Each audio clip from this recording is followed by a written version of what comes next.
안녕하십니까. 통일전망대 김필국입니다. 참여연입니다. 그제 7월 27일은 6.25 전쟁을 멈추는 정전협정이 체결된 지 꼭 70년이 되는 날이었죠. 네, 북한은 이날을 전쟁에서 이긴 날이라고 주장하면서 전승절이라고 부르는데요. 중국과 러시아의 대표단을 초청하고 떠들썩하게 기념 행사를 했습니다. 각종 신무기들을 선보인 전시회도 열었다는데요. 김세로 기자, 하나씩 살펴볼까요? 네, 북한은 정전협정 체결 70주년을 맞아 무장장비 전시회를 열었는데요. 김정은 위원장은 지난 26일 세르게이 쇼이구 러시아 국방장관 등과 함께 이곳을 찾았습니다. 김 위원장은 쇼이구 국방장관을 직접 안내하면서 웃으며 이야기를 주고받았는데요. 손짓까지 섞어가면서 북한의 각종 무기를 설명하기도 했습니다. 조선인민군이 장비하고 있는 무기 전투 기술 기재들에 대하여 소개하시고 세계적인 무장장비 발전 추세와 발전 전략에 대해 이야기를 나누시었습니다. 쇼이구 국방장관은 특히 탄도미사일 발사 장면과 재원 등을 유심히 살펴봤고 자리에 앉아 환담을 나누기도 했는데요. 북한이 보유한 무기들을 보여주면서 러시아의 수출을 꾀하는 게 아니냐는 분석도 제기됐습니다.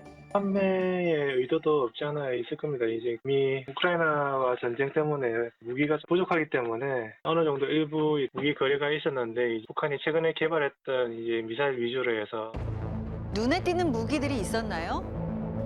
네, 미국의 무인 정찰기 글로벌 호크나 무인 공격기 리퍼와 거의 똑같은 외형을 한 북한제 무인기들이 공개됐는데요. 구체적 성능이나 재원은 밝히지 않았지만 북한은 이 두 기종이 비행하는 장면과 탑재한 미사일을 발사하는 장면을 영상으로 내보내면서 실전에 활용할 수 있는 단계임을 시사했습니다. 그동안 공개를 안 하고 이제 비밀리에 개발을 해왔었고 특히 리포와 유사하게 생긴 무인기 같은 경우는 곰돼지 미사일까지 발사하는 것으로 봐서는 거의 개발이 완료된 것으로 보여집니다. 무인기 동체에 새긴 기체 번호나 인민공군이라고 쓴 표식은 우리 군의 도장 방식과 상당히 유사해서 착각을 불러일으킬 정도인데요. 기만 전술용으로 해석됐습니다. 서로 간에 형상은 모방을 하는 거예요. 그럼 얘네들이 아마도 이제 실제 유사시에는 내가 떠 있으면 이게 우리 건지 쟤네 건지 구분이 쉽지 않아요. 또 능동방어 장치를 부착한 신형 전차가 대전차 로켓을 요격하는 화면도 공개하며 지상 전력의 성과를 드러내려는 듯한 모습도 보였고요. 화성 18형 등 각종 ICBM과 극초음속 미사일과 수중 무인 공격정, 해일 등도 전시됐습니다. 네, 중러 정상의 친서도 전달됐다면서요. 네, 정전협정 체결일인 27일 0시가 되자 김정은 위원장은 중국 러시아 대표단과 함께 기념 공연을 관람했는데요.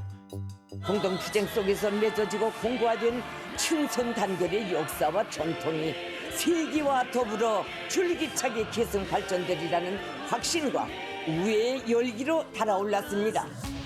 북중러 연대와 친선을 상징하는 듯 중국, 러시아 대표단이 김정은 옆에 나란히 앉았습니다. 공연 관람에 앞서 두 나라 대표단은 각각 시진핑 주석, 푸틴 대통령의 친서를 전달하기도 했는데요. 대내외에 북중러 결속을 과시하고 한미일에 맞서 정치적으로나 군사적으로나 협력하겠다는 의지를 다진 거란 해석이 나왔습니다. 북한은 이 밖에도 곳곳에서 다양한 기념 행사를 했는데요. 대규모 열병식도 개최했습니다. 네, 최근 들어 북한은 시각적 효과를 극대화하기 위해서 주로 야간에 열병식을 하곤 했었는데요. 이번에도 밤에 했나요? 네, 그제 27일 밤 김일성 광장에서 대규모 열병식을 했습니다. 2020년 10월 처음 야간 열병식을 한 이후 6번째 심야 시간에 개최한 겁니다. 공격형 무인기 샛별 9형이 앞서 무장장비 전시회에서 선보였던 무인 정찰기와 무인 공격기가 상공을 선회하며 시위 비행을 했는데요. 미국 무인 공격기 리퍼와 유사한 유해형의 무인 공격기는 추가로 넉 대가 차량에 실려 열병 광장의 모습을 보였습니다. 전술 핵미사일을 탑재할 수 있는 수중 무인 공격정 해일과 화성 17형, 화성 18형 등 대륙간 탄도미사일도 등장했습니다. 북한은 이들 무기가 적대 세력들로부터 북한을 지킬 핵심 수단이라고 주장했습니다.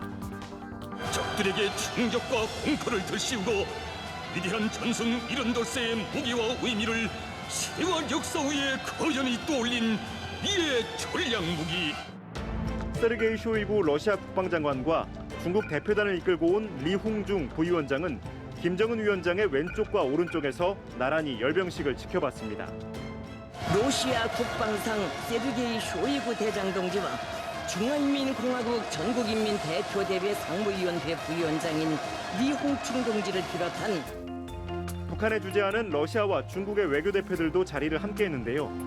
북한의 핵미사일 전력에 등장하는 열병식 주석단이 북중러 3국의 고위 인사들로 채워진 겁니다. 대남, 대미 메시지도 나왔나요? 미국 본토 전역을 사정권으로 하는 화성 17형이나 화성 18형 ICBM이 광장을 지날 때 쇼이구 국방장관은 김 위원장과 함께 거수 경례를 하기도 했는데요. 러시아 대표단과 중국 대표단이 함께 열병식을 사열하면서 중러 양국이 북한의 핵미사일 개발을 용인하고 있음을 상징적으로 보여주는 효과를 노렸다는 분석도 나옵니다.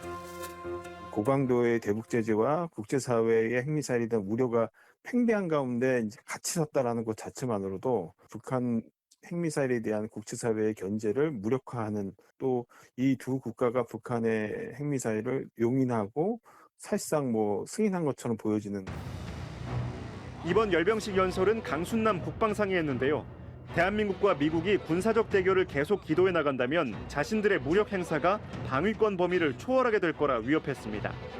우리 국가의 무력 행사가 미 합중국과 대한민국에 한해서는 방위권 범위를 초월하게 된다는 것을 엄중히 선포합니다.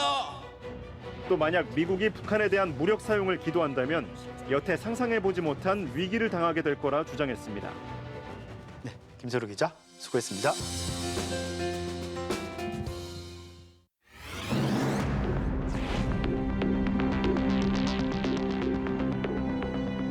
정전협정 체결일을 기념하는 일련의 북한 행사에서 눈에 띈 것 중 하나는 중국과 러시아 대표단의 행보였습니다.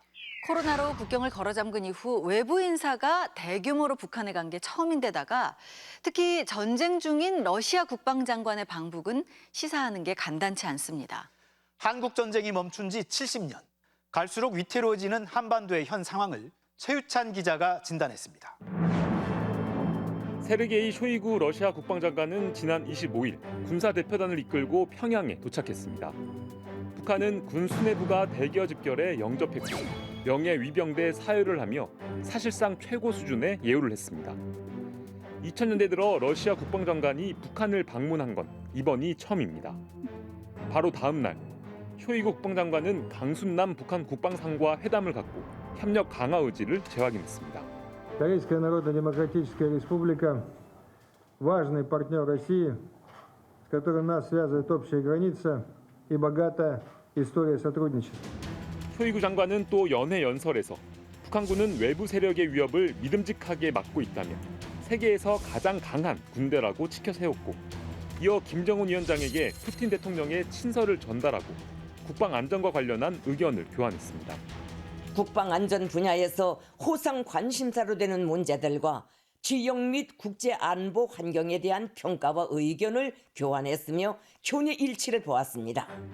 김정은은 무장장비 전시회에 동행해 쇼이구 장관을 직접 안내하는가 하면 정전협정 체결 기념일이었던 27일 당일에는 오찬과 만찬에 이어 열병식장까지 동행하면서 사실상 2박 3일 내내 일정을 함께했습니다. 우크라이나와의 전쟁이 한창인 상황에서 러시아 국방수장이 북한을 찾은 이유는 뭘까? 미국 백악관은 푸틴이 도움을 줄 나라를 찾고 있으며 그 중에는 북한도 포함된다면서 북러 간 무기 조달 문제가 논의됐을 수 있음을 시사했습니다. 전문가들은 그동안 북한과 러시아가 무기 지원과 전후 복구 사업 등에 대한 논의를 실제 진행해왔으며 북한이 러시아에 무기나 노동력을 제공하고 러시아는 북한에 경제적인 지원을 하는 식의 거래가 논의됐을 수 있다고 분석합니다. 장기 소모전일 경우에는 소모적인 탄약 공급의 유일한 공급처가 북한이 될 수가 있고요. 휴전을 하게 되면 러시아로서는 돈바스 지역 안정화를 위해서 재건을 해야 되고, 여기에 필요한 노동력이 북한 건설 노동자거든요. 그러니까 소모전이든 장기전이든 우크라이나 전쟁에 모두 북한이 필요한 상황이고. 중국은 리용중 인민대표회의 상임위원회 부위원장을 단장으로 하는 대표단을 북한에 보냈습니다. 김정은은 김여정과 조용원 등 측근들을 이끌고 중국 인민지원군묘를 참배해 북중 혈맹을 강조했고, 중국 역시 북한과의 공고한 관계를 더욱 발전시켜 나갈 것임을 공언했습니다. 按照新时代要求和两国人民意愿，推动中朝关系不断取得新的更大发展。 북한이 전쟁에서 승리했다면서 이른바 전승절이라 부르는 일련의 행사에서 북중러 3개국이 한자리에 모여 밀착을 과시한 겁니다. 미국은 핵 억제력 강화를 위해 켄터키함 등 핵 전략 자산을 한반도에 전개하며 경고 수위를 높이고, 북한은 잇따라 미사일을 쏘아 올리는가 하면 전략자산 전개가 핵 사용 조건에 해당한다고 엄포를 놓으며 추가 도발을 예고하고 있습니다. 공교롭게도 중국과 러시아는 지난 20일부터 닷새 동안 동해에서 포사격 등 합동 훈련을 실시했고 최근엔 태평양 지역 합동 순찰까지 벌이고 있습니다. 한미일 대 북중러의 대립 속에서 북한과 중국, 러시아의 협력이 단순히 정치 경제적 차원을 넘어 군사 협력으로까지 확장되는 게 아니냐는 우려도 나옵니다. 중러 같은 경우에는 점차 태평양으로 영역을 확대하는 상황에 있다 이렇게 볼 수 있거든요. 그러니까 북핵 문제를 중심으로 북중러, 한미일의 대립 구도가 강화되고 있고 특히 관건은 북중러가 과연 어디까지 군사협력을 할 수 있겠느냐. 계속되는 대북 제재와 국제사회 압박 속에서 유엔 안보리 상임이사국인 중국, 러시아와의 결속은 좋은 방패막이가 될 수도 있는 만큼 북한은 더욱 절실할 수밖에 없습니다. 한미일 연합에 대해서 북한이 지금 사실 군사적 대응을 똑같이 한미일에 대해서 할 수는 없는 상황이잖아요. 여러 가지 자산면에서. 그런 상황에서 이제 북중러가 함께하고 있다는 것을 전승절 행사에 보여주는 것만으로도 굉장히 좀 대외적으로 보내는 메시지가. 그런 만큼 북한이 조만간 국정을 개방하고 중국, 러시아를 시작으로 본격적인 대외 교류에 나설 수 있다는 관측도 제기됩니다. 중간에 여객열차, 그다음에 고려항공, 국제항공의 체계, 그다음에 이 북중 북러 간의 트럭 운송 체계 가동, 이 세 가지가 8월이면 가능할 것으로 전망이 됩니다. 북중러가 한자리에 모여 연대와 밀착을 과시하던 바로 그날 부산에선 미국 등 22개 유엔 참전국 정부 대표단이 유엔군 묘지를 참배하는 등 다양한 기념행사가 열렸습니다. 전쟁을 멈춘 기념일에 한미일 북중러로 상징되는 대립이 남과 북에서 극명하게 드러난 겁니다. 북중러는 북중러대로 또 한미일은 또 한미일대로 정전의 의미를 기념을 할 수밖에 없는 건데요. 그 자유주의 대 권위주의 그룹 간의 싸움들 계속되는 한 이 국면은 좀 몇 년간은 좀 피할 수 없지 않을까. 한국 전쟁이 멈춘 지 70년이 지났지만 한반도에서는 여전히 전쟁의 그림자가 완전히 사라지지 않고 있습니다. 한반도를 둘러싼 국제 정세는 다시 체제와 진영으로 나뉘어 강대강 대결을 이어가며 일촉즉발의 위기감이 증폭되고 남북의 소통 창구는 꽉 막힌 가운데 이렇다 할 해결의 실마리를 찾지 못한 채 갈등 속에 내던져지고 있습니다.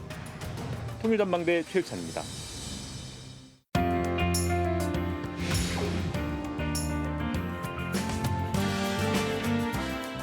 요즘 북한의 교육 방식이 예전에 비해 많이 달라졌다고 합니다.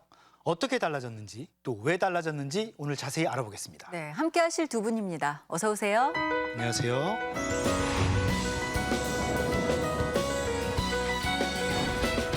요즘 북한 TV를 보면 학교 교육이 북한도 예전과는 많이 달라졌다는 생각이 들던데요. 어떤 점들이 구체적으로 좀 달라졌다고 느끼시나요? 예, 일단 교과서 질부터 달라진 것 같아요. 종이도 좋아졌고, 그리고 옛날에는 그냥 글들만 빼곡히 있어서 공부하기 싫어하는 애들이 이제 교과서부터 부담감을 느꼈는데 지금은 사파도 좀 추가되고 설명도 좀 들어가고 이런 점이 좀 달라진 것 같습니다. 네. 북한 교육의 변화를 가장 쉽게 볼 수 있는 게 바로 외국어, 특히 영어 교육인데요. 유치원에서부터 외국어 교육을 한다고 합니다.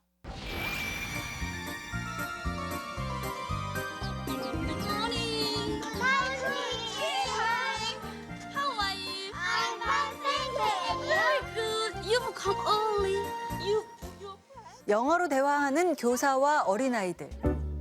북한 TV에 나온 유치원 영어 교육 장면인데요. 이 유치원에서는 교육 효과를 위해 유치원부터 발음은 물론 동심에 맞는 교육을 해야 한다고 소개합니다. 다른 교정에서도 그렇지만 유치원 교육 단계에서 외국어 교육을 잘하는 것이 매우 중요하다고 봅니다. 얼마 전 나온 북한 보도 영상인데요. 교실 텔레비전에 익숙한 캐릭터가 보입니다. 디즈니 만화 영화 겨울왕국의 안나와 엘사인데요.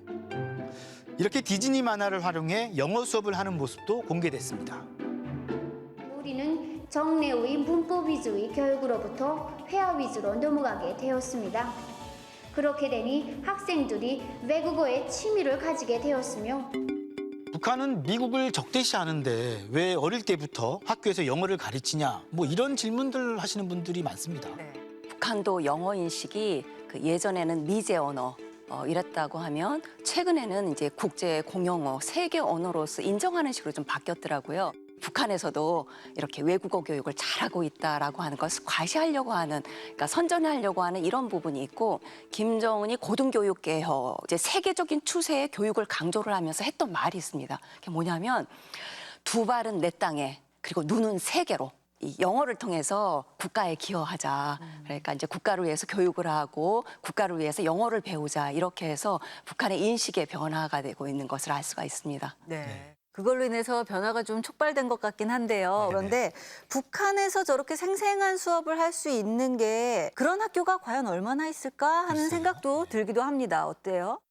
그냥 평양의 학교만이라고 볼 수도 있겠죠. 지방의 학교들에서 저렇게 수준 높은 영어 교육을 한다는 게 그렇게 쉽지는 않아요. 네. 설비도 부족하고 또 그렇게 그 학생들 영어를 이제 배워줄 때 듣기를 많이 하라고 그러잖아요. 듣기 할 수 있는 기자재가 없잖아요. 그래서 지방의 이제 학생들, 탈북민들 보고 물어보면 영어를 잘할 수 있는 학생이 한 학급에 한 10명 정도 그렇게밖에 안 됩니다. 그래서 저거는 그냥 평양에만 국한된 것 같아요.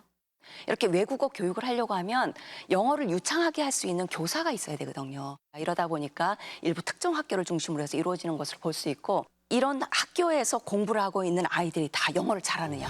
이 아이들이 사교육을 받습니다. 미리 어려서부터 그러니까 사교육을 시키는 겁니다. 그래서 이 아이들이 좀 더 이렇게 영어를 유창하게 한다고 봐야 될 것 같습니다. 네. 사실 뭐 북한 교육 얘기할 때마다 시설 얘기가 나오곤 하잖아요. 인프라는 어느 정도인가요? 코로나 직전에 이제 들어왔던 친구들하고 이제 이렇게 면담을 한 적이 있었습니다. 그 친구의 경우 평양 그리고 대도시 같은 경우에는 컴퓨터를 통해서 학생들이 시험을 치르도록 했는데 어땠냐라고 했더니 자기는 실제 컴퓨터로 사지선다용으로 해서 시험을 치렀다라고 하는 학생이 상당수가 있었습니다. 근데 지방의 경우는 이제 그렇지 않았다. 그러니까 컴퓨터가 있다고 하더라도 약간 이제 자판만 정도 이렇게 익히는 그런 정도였다. 그래서 이렇게 지역 간의 격차가 상당히 심하다. 그렇지만 어느 정도 교육 인프라는 좀 갖추어지고 있는 상황이라고 봐야 될 것 같습니다. 네. 자, 북한은 영어 교육뿐만 아니라 과학 교육도 강조하는데요. 북한 TV에서는 새로운 교수법을 소개하기도 합니다.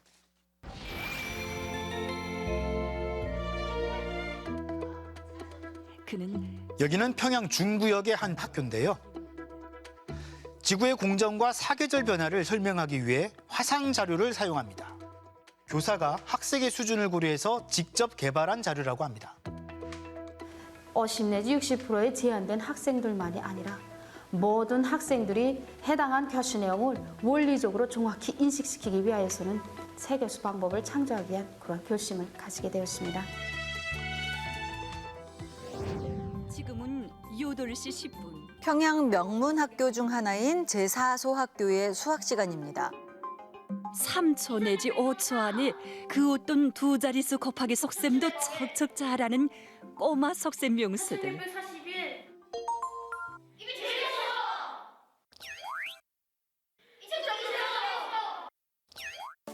북한 TV는 이 학교 학생들이 99단까지 빠른 속셈 교육을 한다면서 교사가 개발한 수학 교수법을 소개하는데요.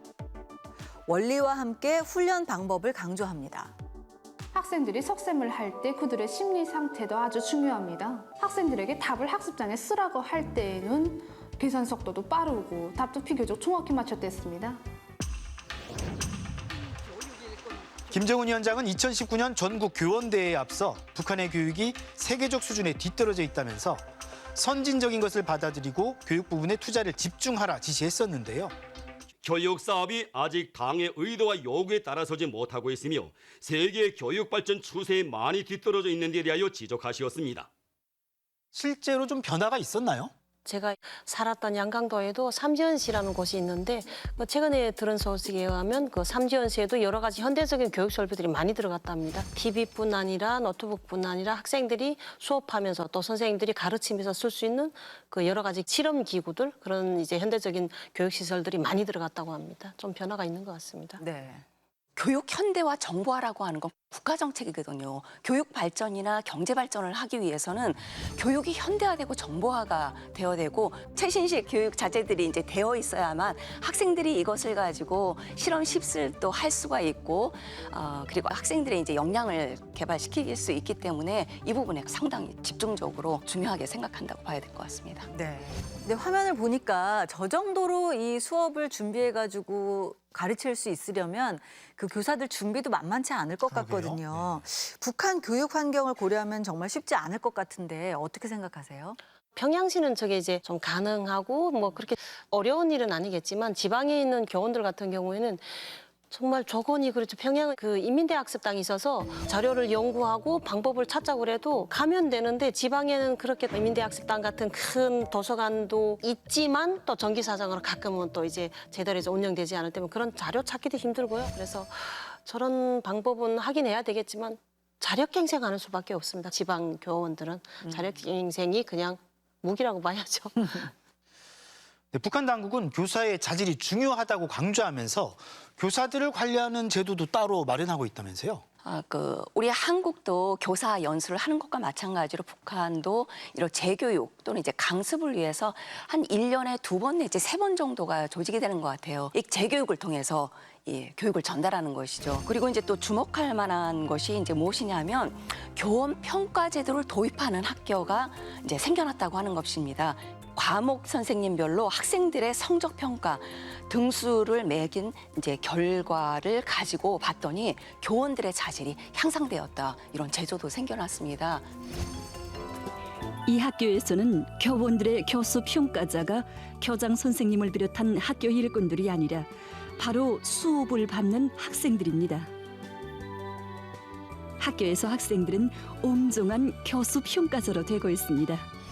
그거는 이제 일부 학교이기는 하지만 교사의 권위를 중시하는 이제 북한에서 학생이 교원 평가에 참여한다라고 하는 건 북한 당국이 교원의 자질을 중요시하는구나라는 것을 알 수가 있습니다. 네. 그렇군요. 교원 평가를 학생들이 참여한다는 게 그게 또 바뀌었네요. 그게 좀 새롭긴 한데 그러면 사실은 교사들은 더 역할을 더 해야 되고 더 노력해야 되고 여기 대한민국만 평가 제도가 있는 줄 알았더니 이 북한 교사들이 좀 더 힘들겠는데요. 자, 북한이 강조하는 선진 교육, 이게 긍정적인 효과가 당연히 있겠지만 그와 함께 역효과도 분명히 있을 것 같은데요. 어떻게 생각하세요? 네, 북한 교육이 현대화도 좋고 교육의 질을 높이는 것도 좋지만 북한의 모든 교육 정책이 수도뿐 아니라 지방에도 좀 골고루 정책이 실현될 수 있도록 국가가 좀 관심을 가져줬으면 하는 바람입니다. 네. 세계적인 추세에 교육을 시킨다라고 하는 건 국가 차원에서 예산을 투입을 하고 뭔가 교육의 구조 개혁이 있어야 되는 것입니다. 근데 이제 북한 당국에서 이제 강조를 하는 것은 교사의 양심, 교사의 노력, 헌신에 의해서 투자를 한다라고 하는 것인데 상당히 한계가 있다. 장기적으로 볼 때 북한이 세계적인 추세로 가는 데 있어서 오히려 장애 요인이 되지 않을까라고 생각이 됩니다. 교사가 교육을 위해 노력하는 것은 어떻게 보면 당연하지만 북한에서는 희생으로까지 느껴져서 좀 안타깝습니다. 네, 교사는 학생들에게 단순히 지식을 전수할 뿐 아니라 인성이나 가치관 형성에도 영향을 미치죠. 남북한 선생님들이 모두 본연의 역할을 하면서 보람도 찾을 수 있게 되길 바랍니다. 오늘 도움 말씀 고맙습니다.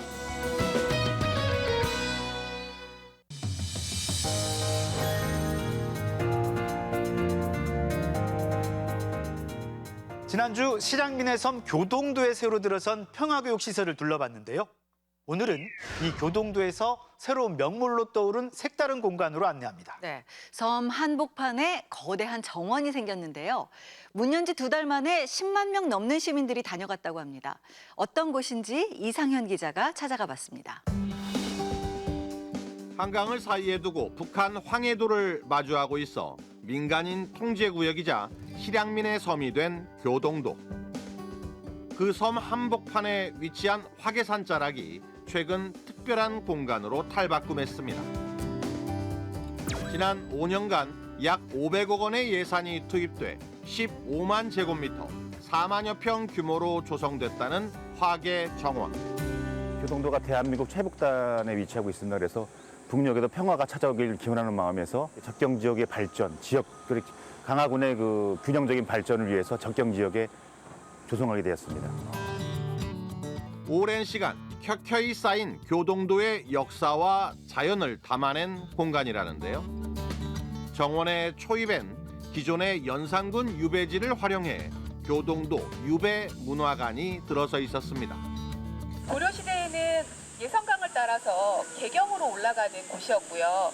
조선시대에는 한강을 따라서 한양으로 들어가는 출입문이었어요. 그렇기 때문에 고려시대 때부터 조선시대 때까지 이렇게 왕과 왕족들이 유배되어 온 곳으로도 유명한데요.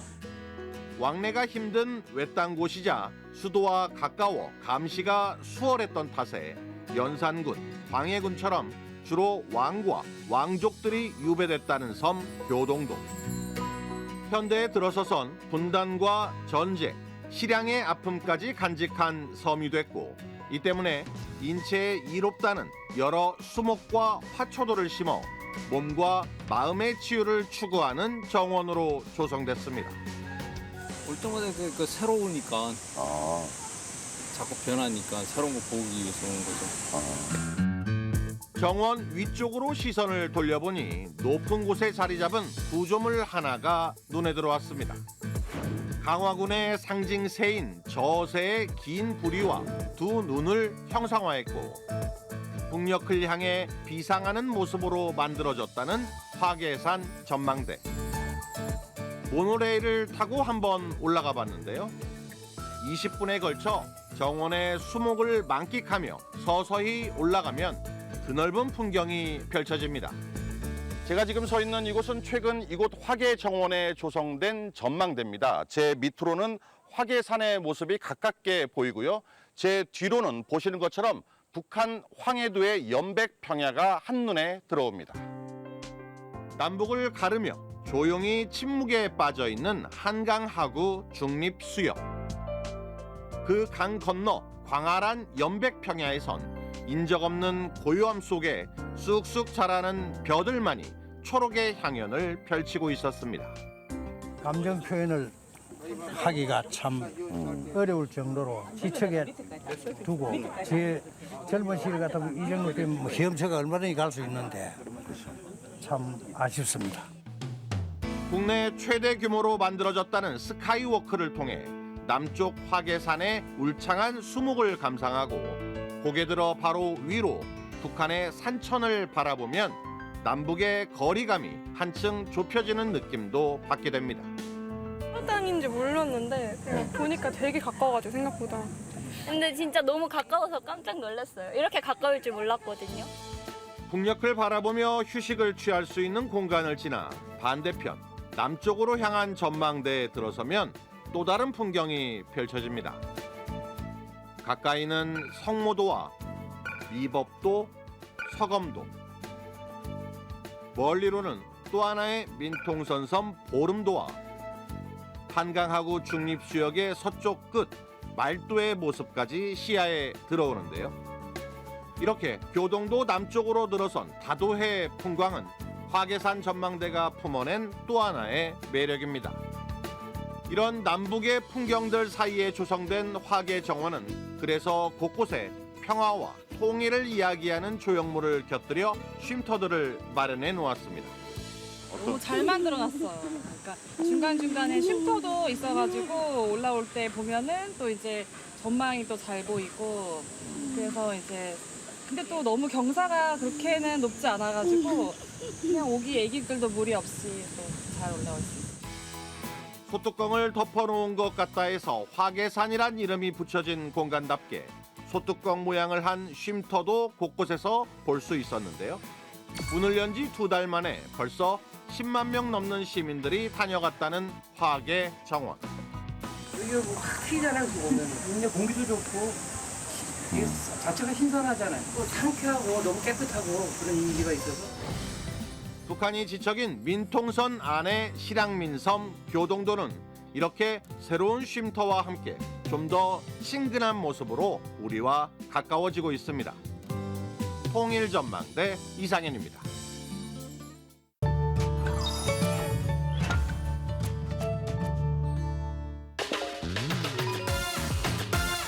꼭장식품, 꼭장식품, 침, 머리 꽂이랑 머리 장식이랑 머리 꼽긴 어때?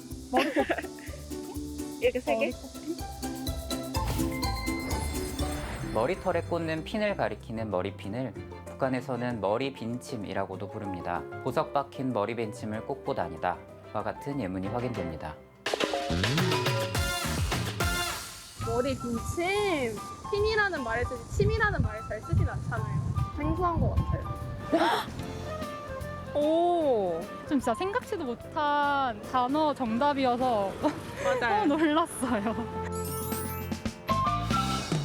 올 장마철 강수량은 역대 3번째였다고 하죠. 유난히 피해도 컸던 장마가 이제 끝났습니다. 그래도 집중호우가 내릴 수 있다니까요. 대비를 잘 해야겠습니다. 네, 장마가 끝나면서 폭염이 이어지고 있는데요. 건강관리 각별히 유의하셔야겠습니다.